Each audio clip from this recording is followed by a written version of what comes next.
Brought to you by the Every Dollar app. Start budgeting for free today. All right, Gabrielle is on the line in Detroit. Gabrielle, welcome to the show. Hi, thank you. My question is, should I apply for my first credit card so I don't have to continue paying for everything in cash? No. Where is this coming from? So right now you're paying for everything with actual physical dollars? Cash, I mean, as in, we'll get that in just money in my bank account. Like your own money. Okay. And so what is your fear with using your own money from your own bank account with a debit card? I guess, I mean, I know that a credit card can help me build my credit. I do have other lines of credit open, just not a credit card. And also, I guess sometimes it's going to sound silly, but it's kind of hard to let go of some cash all at once. So the idea of paying it in increments by the due date is somewhat appealing. What if I told you that's your body saying, don't make a stupid decision? When you say letting go of a lot of money at once, what would be the purchase here? I don't have anything in particular, just my day-to-day transactions. So things like groceries, gas, maybe like a leisurely item here and there. So you'd rather lump it all into one giant mountain and then 30 days later have that come out of your account if you're lucky? I guess not. That's even scarier to me because I've been there. Yeah. I was that guy who opened the credit card to build the credit, who racked up a bunch of debt on there, and the balance carried. So I'm telling you, as a guy who did this, you don't want to do this. How old are you? I'm 24. Okay. Have you ever had a credit card? No. Wow. And you've survived to tell the tale. I just think it's interesting. Okay, our screen says, I don't want to pay for everything in cash, which kind of feels a little bit like... it doesn't feel like it's as much of a credit card and building. Is it for building credit, or is there something else behind this? Like, I'm just trying to understand, because this might sound simple, but in my mind, I'm thinking if I want to buy something, I should use my money to buy it. That's the whole purpose of working is so that you have money to purchase the things that you want and need, and you feel purpose in doing that. And so there's part of me that kind of feels like credit cards take away that feeling of satisfaction. I've worked, the money I've earned is good enough for me, and I can use that money to make my purchases. Where does that bother you? I'm trying to understand kind of your take on this.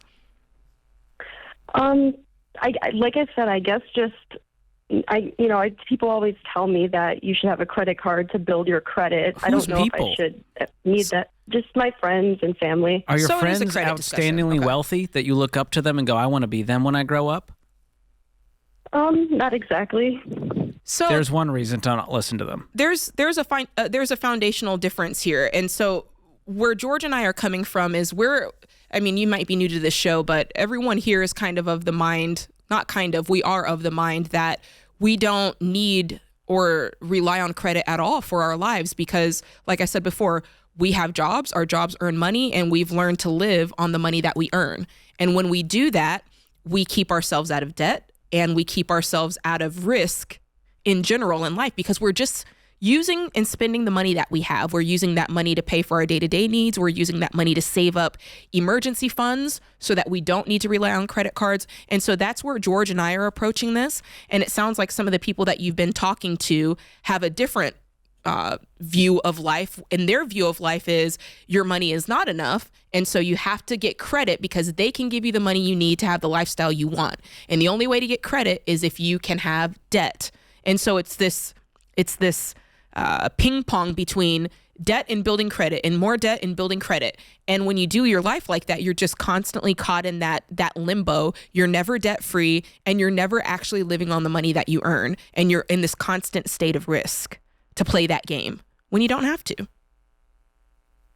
That's understandable. I appreciate you sharing that. And I want to take it a step further, and George can help me with this because I think, Gabrielle, what happens, it's truly, and I don't say this to be ugly to anybody, I truly think a lot of people don't know and don't have the education to understand you can buy cars without a credit score, and you can get apartments without a credit score, and you can buy homes without a credit score. That's not taught in our culture. I mean, we're really the only ones talking about it over here at Ramsey Solutions. It's become controversial over time just to pay cash for things. Because when you pay cash for things, no one's really making any additional money off of you. So a lot of companies don't like that. They don't like that we say this. And I kind of want you to hear that. Like, we're teaching you something that you can live and be self-sustainable, and no one's constantly making money off you, right? They're not making money off you on interest and payments and late fees. That's really what this argument is about. You don't have to play that game. So I hope you hear that with a clear, what is it? Clear minds, clear hearts. Yes. Friday Night Clear eyes, full hearts can't lose. Is Thank what you, it is. James. Thank you, James. Texas forever. Gabrielle, all I'm time. curious. You said you wanted this to build credit. Why do you feel like you need to build credit?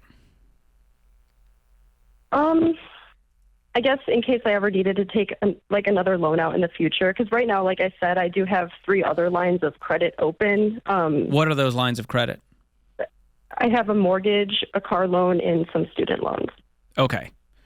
And so your path is, let's get more lines of credit to get more lines of credit to get more debt to get more lines of credit. That seems to be the path.